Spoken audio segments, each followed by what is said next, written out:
Bienvenue dans L'Aube se lève, l'émission qui décrypte l'avancée du plan divin sur Terre et qui propose un autre regard sur l'actualité et les dynamiques profondes de notre époque.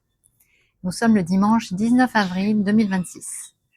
À l'heure où de plus en plus de personnes ressentent que quelque chose ne tourne pas rond sur cette Terre, le plan de l'Alliance diffusé à travers les messages de Q entre 2017 et 2021 continue de se dérouler sous nos yeux. Les mensonges sont exposés, le voile de l'illusion se lève et les populations sortent de leur enfermement, car oui, la vérité nous libère de nos illusions et de nos comportements toxiques. Nous verrons notamment comment le peuple irlandais, cette semaine, reprend son pouvoir souverain en ce moment. Bienvenue dans L'Aube se lève 5. C'est quoi un adulte? Un enfant qui a arrêté de rêver?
Cette semaine, côté actualité, deux faits ont retenu mon attention. Le premier au sujet de l'ivermectine, ce médicament qui a été relégué à un antiparasitaire pour chevaux pendant la crise Covid, alors que ses inventeurs avaient reçu le prix Nobel de médecine en 2015. L'information est relayée par Blackbond PTV et nous parle des travaux de l'épidémiologiste Nicolas Hutcher de l'Institut de recherche McCulloch. Cette étude présente des résultats exceptionnels sur le cancer. En effet, près de la moitié des patients atteints de cancer traités par ivermectine et mébendazole ont vu leur cancer disparaître ou régresser fortement après seulement 6 mois.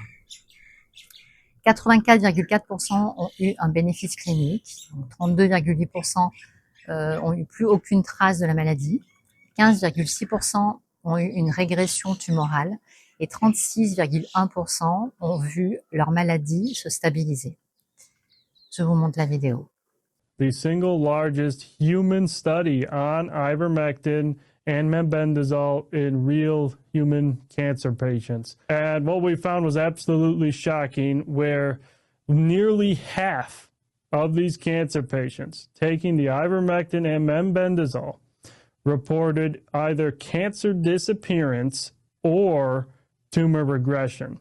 And then about 30% reported disease stability, so it wasn't spreading anymore. So that's a 84.4% clinical benefit ratio. In other words, 84.4% of those cancer patients did report to have benefited from the ivermectin and mebendazole. So this is absolutely huge, and it corroborates all of the preclinical experimental animal evidence we've seen over the past 20 years or so, where ivermectin and mebendazole exert over 12 distinct anti-cancer mechanisms. Vous noterez que cette étude est relayée par un institut privé et pas une autorité de santé publique. Cela nous amène à une déclaration faite par Robert Kennedy Jr., actuel ministre de la Santé américain, il y a 3 ans, puis plus récemment concernant la façon dont l'ivermectine a été écartée des traitements anti-Covid qui fonctionnaient durant la pandémie. Je vous mets ici un petit zapping des déclarations faites ces dernières années au sujet de ce traitement. C'était de la folie, c'était tout simplement fou. Il devait le faire. Il devait discréditer l'ivermectine. Parce que vous savez, il y a une loi fédérale, la loi fédérale sur l'autorisation d'utilisation d'urgence qui dit que vous ne pouvez pas délivrer une autorisation d'urgence pour un vaccin s'il y a un médicament existant qui a été approuvé à quelque fin que ce soit et qui s'est avéré efficace contre la maladie ciblée. Ils ont donc dû détruire l'ivermectine et l'hydroxychloroquine et les discréditer. Et ils ont dû dire à tout le monde que ce n'était pas efficace parce que s'ils avaient reconnu que c'était efficace chez quiconque, toute l'entreprise des vaccins d'une valeur de 200 milliards de dollars se serait effondrée.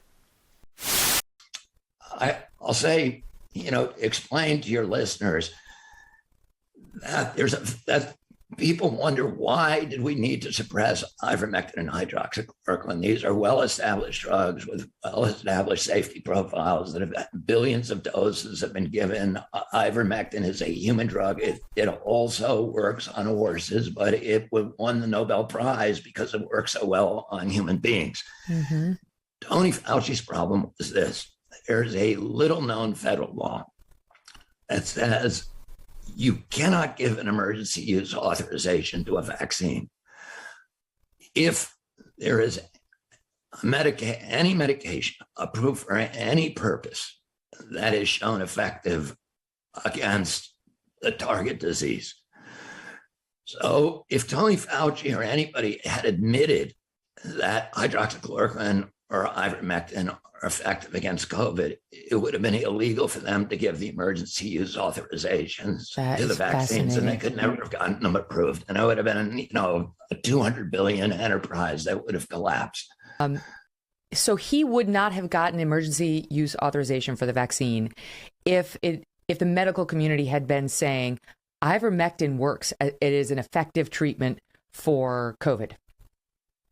Well, the medical community, a lot of it was saying that. I mean, there's 17,000 doctors who've signed a petition, and there are so many peer-reviewed publications now that consistently say that. But he had to aggressively crusade against it to kind of drown out those reports by saying it's a horse medication, it's, people are taking it and it's dangerous and it's overdosing people. Pour ce qui s'est passé, qui part, je m'excuse encore une fois, de Bill Gates. Ça part de Bill Gates à Davos en 2017. Moi, je connaissais à l'époque son conseiller pour les maladies infectieuses. Je lui ai dit, est-ce que Gates est devenu fou ? Et il a dit, il va y avoir une pandémie terrible et il va falloir être capable de préparer un vaccin en 3 mois. On ne peut pas préparer un vaccin en 3 mois parce qu'on ne peut pas l'évaluer. Ah oui. Il faut des millions de gens pour évaluer les effets secondaires. Vous l'avez bien vu. C'est pas en testant 100 personnes en cachette qu'on fait ça. Et si vous voulez tester toutes les populations, les femmes enceintes, les enfants, il faut tester 1 million de personnes. Ils vont dire, mais non, on aura besoin d'aller plus vite que ça va tuer des millions de personnes. Bon. Et à partir de ça a commencé l'idée que si on était dans cette situation, on pourrait transgresser toutes nos règles d'évaluation des vaccins. C'est ce qui s'est passé. Et donc, c'est une des raisons de la bataille contre l'hydroxychloroquine, c'est s'il existe un médicament, alors on ne peut plus transgresser la règle. Oui. D'accord ? Puisque ça fait partie, de la loi de la FDA, on peut transgresser les règles s'il y a une urgence incroyable et qu'il n'y a pas d'alternative. Aucun argument, mais la presse mainstream, les médias donnent toujours la parole à ces frondeurs, on va dire, qui mènent la fronde anti-Raoult.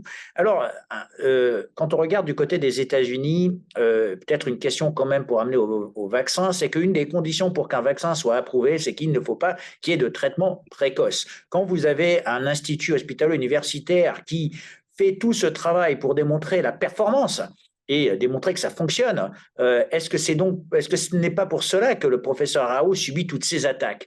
Bien entendu, et c'est pour ça que moi aussi j'en ai subi, mais parce que comme le produit qu'on a appelé vaccin était encore en phase expérimentale, il n'avait pas le droit de même faire une autorisation de commercialisation, même provisoire, s'il y avait un seul médicament qui marchait. Donc il fallait absolument diaboliser tous les médicaments qui marchaient.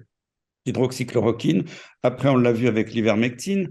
L'ivermectine, c'est venu un petit peu après. C'est parti. Il y a eu des études au Pakistan, en Australie. Il y a eu l'expérience aussi des médecins de New York qui ont montré que ça marchait super bien, qui ont commencé à le publier. Nous avons appris ce matin que la FDA déclare désormais qu'il est possible de prendre de l'ivermectine si vous êtes atteint du Covid. Je me souviens, sénateur, avoir discuté à plusieurs reprises avec vous pendant la pandémie de Covid de votre mécontentement face aux tentatives visant à vous faire taire, parce que vous discutiez avec des médecins pour essayer de trouver les bons moyens de traiter le Covid sans avoir à recevoir trop de rappels et de vaccins contre le Covid. Mon Covid a disparu en un jour lorsque j'ai pris de l'ivermectine, et maintenant, 3 ans plus tard, la FDA dit « Oh oui, c'est bon, prenez de l'ivermectine. » Quoi ? Affirmons pour ce One Health Summit d'abord que toute avancée repose sur une science libre, ouverte, indépendante. C'est une nécessité absolue. La santé mondiale ne progressera pas si la science devient un instrument de politique ou un objet dont tel ou tel gouvernement dit « vous pouvez chercher ici, vous n'avez pas le droit de chercher là ». Non. La deuxième chose, c'est qu'elle suppose une gouvernance mondiale pleinement transparente, qui partage les informations à mesure qu'elle en dispose, de manière pleinement transparente, avec toutes ses parties prenantes. Ensuite, qu'elle impose une coordination à l'échelle internationale, dont l'OMS a la responsabilité, pour laquelle elle a la légitimité. Ah ben bravo, hein? Très fort, très fort, très fort. Pour mémoire, je rappelle que la vente libre d'hydroxychloroquine en France a pris fin le 15 janvier 2020. La boîte de 30 comprimés coûtait environ 5 € et était remboursée à hauteur de 65% depuis 1962 par la Sécurité sociale. Cette décision a été prise par le gouvernement français quelques jours avant le début de la crise Covid. Par ailleurs, elle a cessé d'être remboursée à partir de mai 2020 par la Sécurité sociale. Je rappelle qu'en mai 2020, le Lancet a diffusé une étude largement et rapidement controversée pour laquelle il s'est rétracté, qui mentionnait la dangerosité de l'hydroxychloroquine. Pour faire suite aux propos d'Emmanuel Macron du 7 avril 2026 concernant l'importance de l'OMS, je rappellerai que son principal financeur, à savoir les États-Unis, s'est retiré de l'OMS en janvier 2026. Par conséquent, il y a fort à parier que ce retrait aura des répercussions importantes sur l'avenir de l'OMS.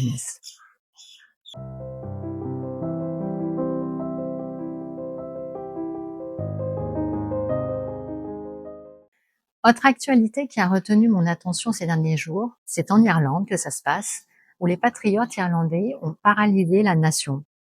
Les chauffeurs de camions, les opérateurs de bus, les agriculteurs se sont unis et ont immobilisé les villes avec d'imposantes barricades. La circulation est devenue chaotique, des kilomètres de tracteurs et de camions ont créé des blocages à plusieurs endroits stratégiques. De nombreux citoyens irlandais ont rejoint le mouvement pour protester contre le système fiscal corrompu de leur gouvernement.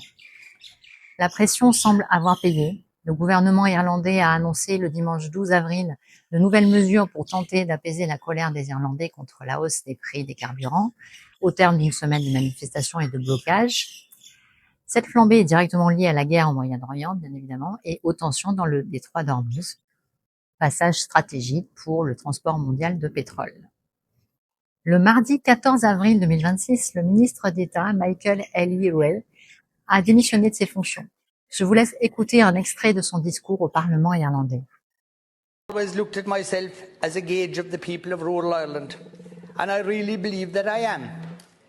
People, when I see people begging on the side of the road, when I've seen grown men crying, last night inside in the plough bar, when I met tractor men, lorry men, farmers, and when they were telling me how unhappy they were, the leader of the country should have listened, and because of the fact that I believe this government have left the people of Ireland down, I will be voting no confidence in the leader of the country, and I will be tendering my resignation as a Minister of State from now. And I would ask that future governments and this government, that they would listen, that they would be kind, that they would be understanding. À travers cet événement, on peut voir qu'une mobilisation citoyenne massive, comme celle qui se déroule en Irlande, peut exercer une pression suffisante sur un pays pour en impacter les décisions politiques.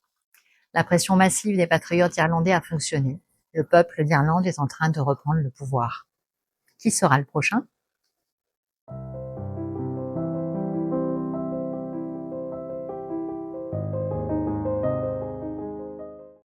La semaine dernière, je vous ai partagé une synchronicité en lien avec un drop de Q au sujet de Barack Obama et de son frère Malik. Cette semaine, il s'est produit une autre synchronicité en lien avec le premier sujet de cette vidéo, donc à savoir l'hydroxychloroquine. Et je dois absolument vous la partager. J'ai terminé mon script sur l'ivermectine et l'hydroxychloroquine le 13 avril dernier au soir. Et le 14 avril au matin, je suis allée voir les deltas de Q, comme je fais presque chaque jour sur QMAP. Et quelle ne fut pas ma surprise lorsque j'ai vu ce drop daté du 14 avril 2020 qui repartage un ancien drop daté du 7 février 2018. Le drop du 14 avril 2020 titre « Des remèdes contre les maladies et le cancer existent ». Ce drop mentionne explicitement l'hydroxychloroquine, alors qu'à cette époque, à savoir en avril 2020, il n'existait pas encore de traitement antiviral validé et spécifique reconnu contre le Covid-19. Je souhaitais vous parler de cette synchronicité pour illustrer ce qu'est Q de mon point de vue. En effet, on ne peut pas dire que cette opération controversée soit plébiscitée par les médias et réseaux sociaux. Pour preuve, mon compte Facebook a été définitivement supprimé en janvier 2021 parce que j'avais inscrit le slogan de Q, à savoir « Where we go on, we go all » sur mon profil. Facebook n'a pas daigné me donner une quelconque explication et c'est par déduction que j'ai compris la raison de cette censure à l'époque. Donc, pour être clair, Q est une plateforme étiquetée complotiste.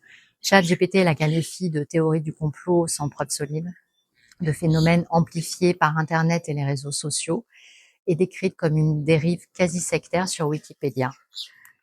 Pour moi, ces messages, bien que suggérant parfois des choses horribles commises par nos élites, représentent une lueur d'espoir, une lumière dans les ténèbres, car elles révèlent des informations qui s'avèrent être vraies à la lumière des événements actuels.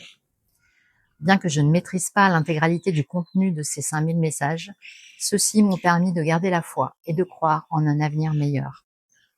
Q nous dit qu'il y a un plan, qu'il y a une alliance, et que cette alliance travaille à libérer les peuples des oppressions actuelles, et surtout que le meilleur est à venir.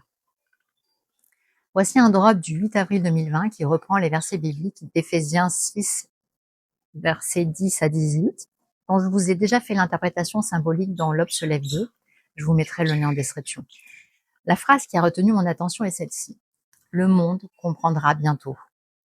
Bien que je ne comprenne pas grand-chose à ce qui se passe, j'ai la sensation, comme bon nombre de personnes qui croient en l'authenticité et la véracité de cette opération psychologique positive, que les peuples s'éveillent à une nouvelle réalité, tandis que tout ce qui a prévalu jusque-là comme nos modes de pensée et de fonctionnement s'effondre.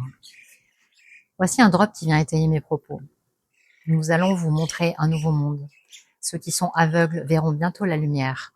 Un beau nouveau monde courageux nous attend. Nous faisons ce voyage ensemble, un pas après l'autre. Where we go one, we go all, Q. C'est pour moi une invitation à garder la foi et à se dire que tout concourt au bien de ceux qui aiment Dieu. Et que ce que l'œil n'a pas vu, ce que l'oreille n'a pas entendu, et ce qui n'est pas monté au cœur de l'homme, Dieu l'a préparé pour ceux qui l'aiment. Car, comme il est écrit dans ce drop, à la fin, Dieu gagne.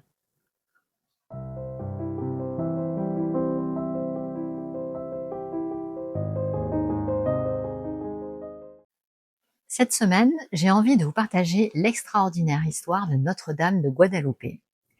Nous sommes en 1531 au Mexique, à une époque de profond bouleversement. La conquête espagnole a déstructuré la vie des populations indigènes, provoquant souffrance, perte d'identité et tensions religieuses. Les missionnaires peinent à transmettre la foi chrétienne. C'est dans ce contexte qu'un homme indigène nommé Juan Diego se convertit au christianisme. Le 9 décembre 1531, alors qu'il traverse la colline de Tepeyac près de Mexico pour aller suivre l'instruction chrétienne, la Vierge Marie lui apparaît. Elle lui demande de transmettre un message à l'évêque de Mexico, Juan de Zumárraga, construire une église sur le site de Tepeyac. L'évêque est sceptique et demande un signe pour croire à ce que lui raconte Juan Diego. 3 jours plus tard, le 12 décembre 1531, selon le récit, la Vierge apparaît de nouveau à Juan Diego et lui demande de cueillir des roses sur la colline, bien que ce soit l'hiver et qu'aucune fleur ne pousse à cette période de l'année.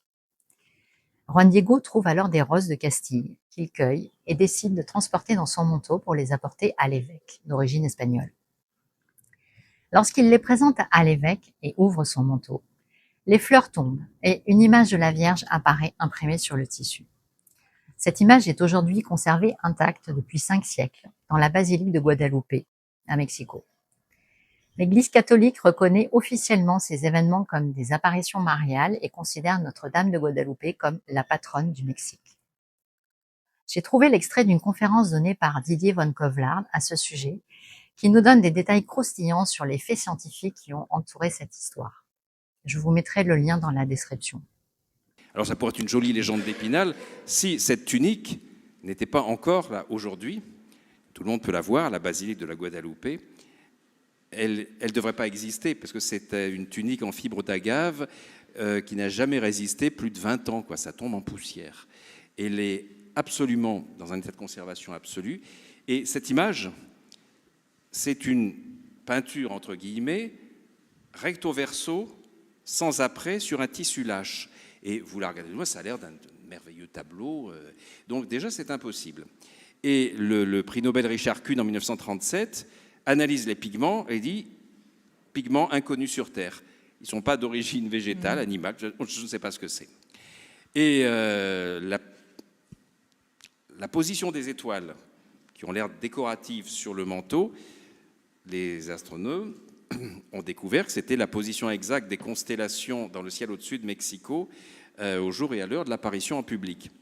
Et dans les yeux, le tout petit regard qu'on voit ici entre les paupières, les ophtalmos du monde entier ont étudié ce regard et y ont découvert, selon la loi optique de Purkinje-Sanderson, les témoins de l'apparition, reflétés 3 fois. Ce qu'on a comparé avec les portraits, notamment le portrait de l'évêque de l'époque, et images traitées par la NASA, images traitées. Donc on est sur un dossier scientifique devant cet objet impossible, hallucinant, comme si cette apparition de l'objet qui n'a jamais été escamoté, à la différence du linceul de Turin, autre objet impossible, mais qui a disparu, qui a été abîmé, qu'on a retrouvé volé, qui a été contesté. Là, ça n'a jamais disparu. Il a été exposé à la fumée, à la chaleur de cierges sans protection pendant plus de 100 ans, sans même une vitre. Et donc, toutes les couleurs auraient dû disparaître. Non, c'est toujours là. Comme si c'était destiné au sens scientifique des siècles futurs. Et la dernière découverte qu'on a faite en 2020, c'est un mathématicien qui l'a faite, partant de l'idée que toute l'image étant la proportion du nombre d'or, Pythagore a démontré que quand il y a ces proportions de nombre d'or, il y a de la musique. Ça fait partie. Donc à ce moment-là, un modèle mathématique a permis, à partir des étoiles dont on parlait tout à l'heure et des symboles aztèques, car l'image, elle est bilingue aussi. Elle dit la même chose aux Espagnols qu'aux Indiens aztèques, car c'est à la fois la Vierge Marie telle qu'elle est considérée par les chrétiens espagnols, et c'est aussi la déesse Tonantzin, la déesse mère des Aztèques. Et on est devant, c'est une chose unique dans l'histoire, une apparition bilingue qui parle et qui empêche certainement un génocide à l'époque. Et donc, ce modèle mathématique, Fernando Oreja, il va découvrir que c'est comme des notes de musique, et il va du moins mettre en son et mettre au jour cette musique qui, dit-on, et beaucoup de thérapeutes l'utilisent, fait des merveilles sur différents points de vue du corps humain. Je vous mettrai l'intégralité de la musique trouvée dans le manteau à la fin de cette vidéo.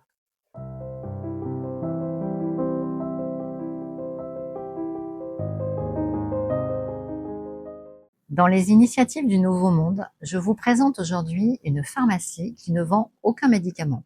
Dans cette pharmacie, 0 médicament, que des plantes, naturellement. Cyril a repris en 2013 cette institution marseillaise qui est une pharmacie herboristerie qui soigne sans médicaments chimiques. On retrouve à peu près 500 plantes sous toutes leurs formes disponibles. De la synergie de coquelicots associée à du serpolet contre les toux sèches irritatives. Ici, nous avons une plante majeure de la sphère urinaire. On couvre un très large spectre de pathologies. De la bobologie de base, du rhume, des problèmes de sommeil, de transit, jusqu'aux pathologies les plus complexes complexes, on va venir de manière complémentaire avec des traitements comme par exemple les chimiothérapies. Depuis plus de 2 siècles, les tisanes sont coupées et préparées à la main directement sur place au cœur de Marseille. Un exemple de tisane prête à être mélangée avant conditionnement. La tisane la plus emblématique, pour ma part, c'est la tisane du centenaire, pour les personnes qui veulent vivre longtemps en pleine forme. À l'origine de ce lieu, c'est Toussaint Blaise, guérisseur qui a posé ses valises à Marseille pour la proximité avec le port de commerce qui lui a permis d'enrichir son arsenal thérapeutique de plantes en provenance des 4 coins du monde. Cyril s'est donné une mission, développer la phytothérapie et faire vivre un savoir ancestral. Nous n'avons aucun médicament chimique. Nous n'avons pas d'amoxicilline, mais nous avons des antibiotiques, par exemple avec les huiles essentielles qui sont extrêmement puissants et extrêmement efficaces. Nous sommes les gardiens d'un héritage, un véritable savoir-faire pour prendre soin de la santé des personnes par les plantes. Et pour découvrir plus d'initiatives positives, pense à t'abonner. Voici une autre initiative qui a du cœur. Ce monsieur construit des distributeurs d'eau et de nourriture pour les chiens errants.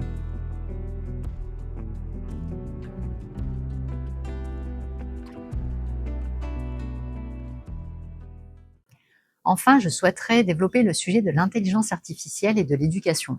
Nous pouvons voir se dessiner 2 courants actuellement dans le domaine de l'éducation. En premier lieu, nous avons une explosion de l'IA dans l'éducation. Dans cet article de Sciences et Vie, nous avons l'école du futur qui nous est présentée.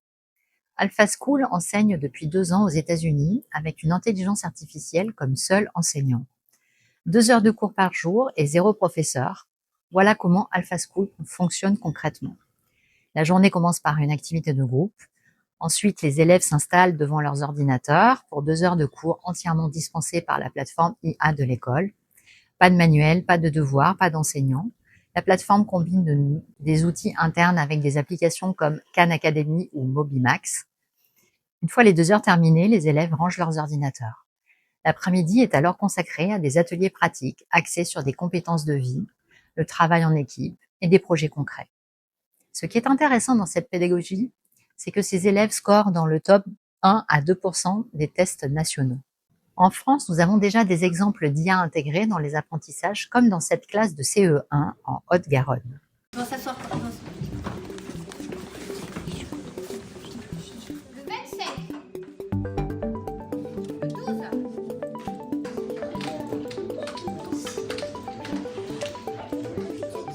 Comme j'aime bien Matcha, ça m'a motivée à faire des maths. Et donc du coup, j'aime bien Matcha pour ça.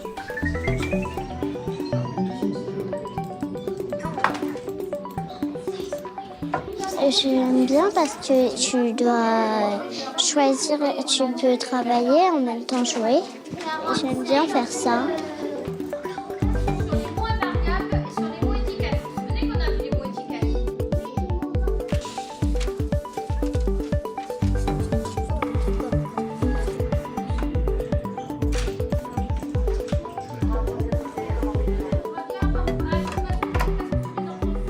Je note une motivation avec l'intelligence artificielle parce que comme les exercices sont vraiment adaptés à l'enfant, ils ne se heurtent pas à des exercices trop difficiles.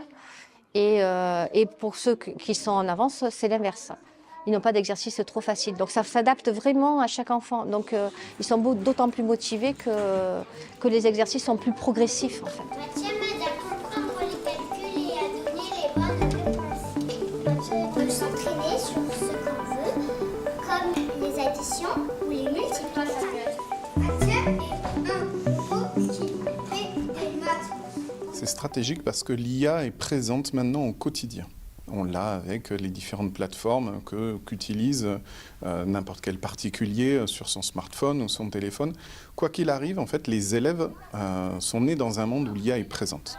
Donc il faut que nous aussi, on se l'approprie et qu'on les éduque à l'utiliser correctement.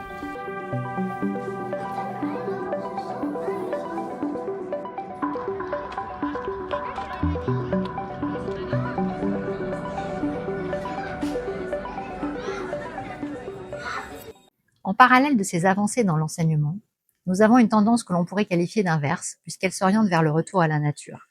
Par exemple, dans cet article de Midi Libre, au lycée Morse dans le Maine, les élèves sanctionnés peuvent désormais troquer leurs heures de colle contre des randonnées encadrées. Initiée en octobre 2024 par une conseillère d'orientation, cette alternative vise à favoriser le bien-être et la concentration. Sur le site de reporter.net, On nous explique que les potagers scolaires permettent à nos enfants de se connecter au vivant. Par ailleurs, de plus en plus d'enseignants décident de faire la classe en forêt ou en extérieur d'après Radio France. Et c'est sans compter le nombre croissant de parents qui décident d'assurer eux-mêmes l'instruction à leurs enfants. On ne veut pas mettre nos enfants à l'école et ça dérange. Ça dérange parce qu'il paraît que les enfants qui ne vont pas à l'école n'ont pas d'avenir. Pourtant, les chiffres et les statistiques prouvent le contraire. Les enfants qui sont à l'école à la maison ont de meilleurs résultats que les enfants à l'école. Souvent, même, de grandes universités viennent chercher des enfants qui ont eu l'école à la maison pour les avoir dans leur université. Mais revenons-en à la question de l'avenir. Parce qu'avec le contexte actuel, je pense que l'avenir a légèrement changé. Et je vais vous dire ce que j'ai observé chez mes enfants depuis qu'ils ne vont plus à l'école. En quelques mois, ils commencent à parler anglais. Ils savent nourrir des animaux quasiment en autonomie. Ils commencent à reconnaître des plantes juste grâce à leurs feuilles et grâce à leurs odeurs. Ma fille commence à me poser tout un tas de questions sur la nature. Ils observent tout ce qu'il se passe autour d'eux. Leur curiosité a grandement augmenté. Ils se sont fait des amis. Ils ont confiance en leurs capacités physiques. Et oui, ça veut dire qu'ils font des trucs de plus en plus dangereux et que ça nous fait de plus en plus peur. Mais on les autorise. On les autorise à se mettre en danger, à se faire mal, à apprendre, à comprendre qu'ils ne sont pas en porcelaine. Alors je dis pas que c'est facile tous les jours, hein. Mais non, ils ne retourneront plus à l'école, parce qu'on va leur créer une école. Une école où ils apprendront un truc qu'on n'apprend jamais à l'école normale, à être un être humain libre et compétent. À la lueur de ces informations, il est possible d'envisager une intégration de l'IA intelligente au service de l'élévation et du bien-être humain, et aussi et surtout au service du vivant. L'IA est un outil comme Internet, ne l'oublions pas. À nous donc de prendre chacun notre responsabilité d'humain pour que l'IA reste à sa place d'outil au service de l'humain et pas une arme d'aliénation. Si jamais vous êtes en réflexion sur votre avenir professionnel et que vous vous demandez quelle place occuper dans ce nouveau monde qui émerge, je peux vous accompagner à trouver votre voie. En ces temps de transformation intense, beaucoup de personnes remettent en question leur choix professionnel et d'avenir. Cela peut être facilitant d'avoir quelqu'un pour aider à se poser les bonnes questions et à prendre des décisions alignées et cohérentes. N'hésitez pas à me solliciter pour un rendez-vous sur rosedetahiti.com. Nous arrivons à la fin de cette 5e édition de L'Aube se lève. Si vous aimez mon travail, merci de me soutenir en likant et partageant mes vidéos. Je vous embrasse, vous souhaite le meilleur et vous dis à la semaine prochaine.